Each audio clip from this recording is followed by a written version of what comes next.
We just had the first academy session for spring 2, and we always have like multiple parent meetings in the first week, and essentially, you know, I talk about what the point is of the academy, you know, the intake, the ball familiarity, but I talk about, you know, can we plant a seed or germinate a seed that's already there for the love for the game, right? So how do we do that? So I talk about, we make this a low pressure environment, we make this a low anxiety environment, and they're here to have fun, they're here to make mistakes, it's not the World Cup, get some touches on the ball. Already when they come, whenever a kid comes to the field, they're anxious, they feel pressure, right? They're anxious about, I say a new academy, they're anxious about, it's a new environment, they don't know the coaches, they don't know the kids that they're going to be playing with, right? When your kids come, every time there's something that they will be nervous about, right? It's our job to relieve that anxiety and relieve that pressure. What happens when we relieve that anxiety and relieve that pressure is they want to come, right? They want to come to the field. Now, what happens then is, all of a sudden, they have an association with the sport of soccer, with enjoyment, feeling good. I associate this game with this feeling of pleasure that I'm getting. Well, guess what? Now they're gonna go and pick up a ball for themselves, right? Now they're gonna say to mom or dad, hey, could you buy me those soccer cards? Could you buy me that sticker album? Could you get me a soccer ball? Could you get me a jersey, right? If they don't have that initial like comfort level and encouragement and nurturing, then they're not gonna do it. Now, some of them will never do it. It's not gonna happen, right? Listen, I can't name a basketball player, and I have no interest in basketball.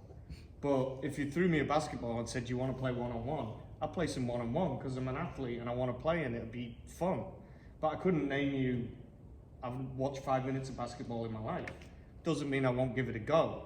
So we shouldn't hold that against kids. What we should be trying to do is nurture a way for them to do it. So I say to the parents also, because parents always say, what can I do, right? So I always say to the parents, well, you can engage in the game with them.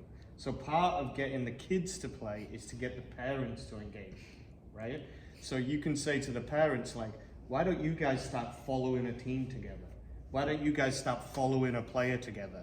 Maybe you could just follow the score of like Borussia Dortmund every week and see who scored.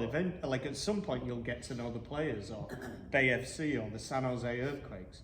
The other thing you can do is create an environment where there's balls around them.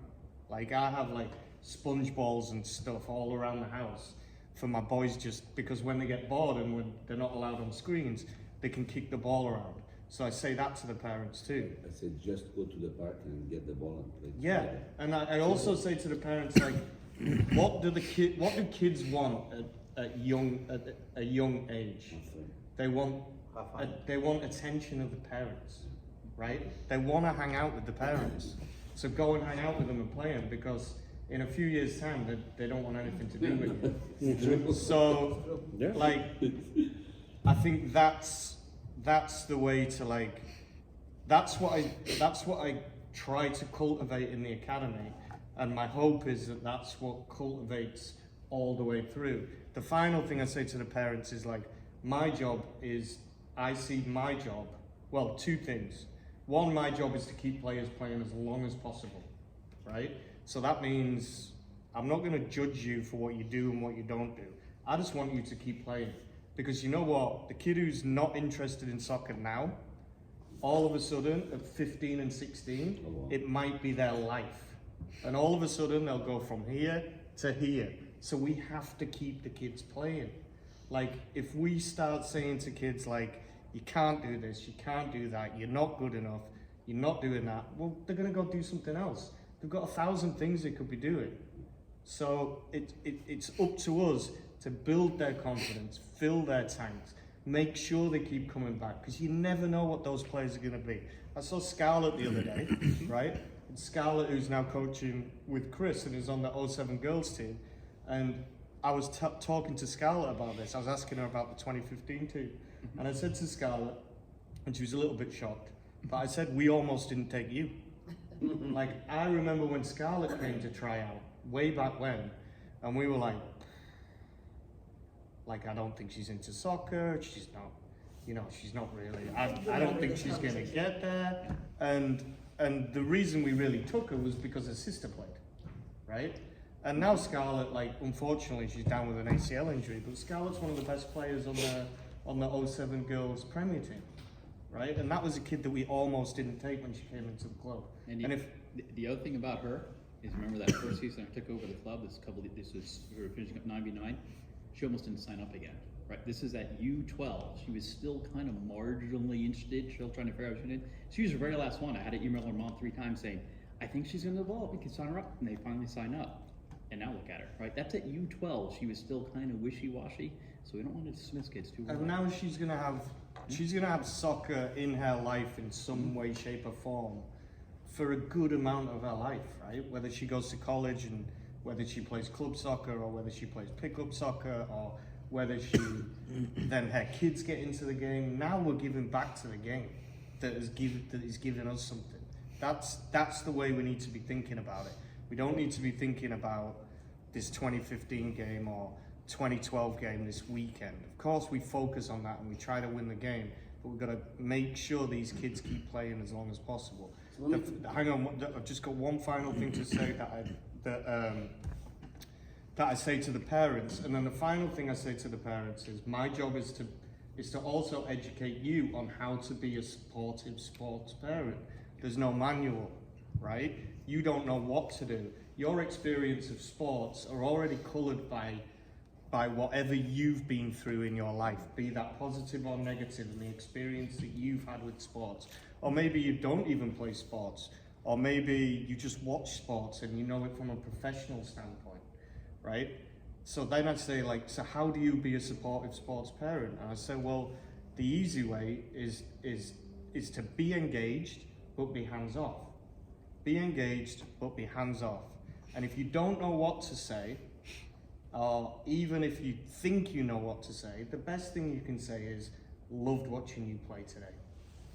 And that's it, move on. Now, if you have questions and I also say, look, educate yourself about the game, right? Maybe you know a little bit about the game, maybe you don't. Figure out what part of the foot do we use to pass the ball? What part of the foot do we use to shoot the ball? Ask questions of the coach. You know, what are you teaching? Why are you teaching it? Like, it's totally okay to ask those questions. Ask your kids, like, what did you learn today? Can you show me what you learned? Get the parents engaged, right? But get them engaged in the right way. So, it's my personal belief that I've been running the junior academy for 9 years, right? And it's such a passionate part of the club for me because it's where everything starts. And most of those parents do go on to be team parents. And I hope those messages that we're sending in the junior academy are continuing into the club and through your teams. And the kids who come from other clubs and from AY and come later and they don't have that junior academy experience, my hope is that the parents that do are continuing that message and it filters into the new parents. Now, what we can't have is like me giving those messages at that and espousing this is the culture of the club, this is the way we do things, and then they get onto certain teams and that's not the way we do things, right? So it's got to be, we've got to buy into the Belmont United way. We've got to develop every single player to their best of their ability. We've got to fill their tanks. We've got to be positive. And who knows what these kids will be. We won't get through to all of them. We won't, right? And it's heartbreaking when a kid quits and a kid leaves because you ask yourself, could I have done something more? But I tell you what, like, we have great retention, 95% most of the time. More and more kids are coming back, so we are doing something right. But those are the messages that we have to carry all the way through, even when it gets competitive, even when we're trying to win gold, when we're trying to win Premier, when we're trying to go to MPL. Like, that's the culture and the messages that have to pervade through the whole thing. So I was gonna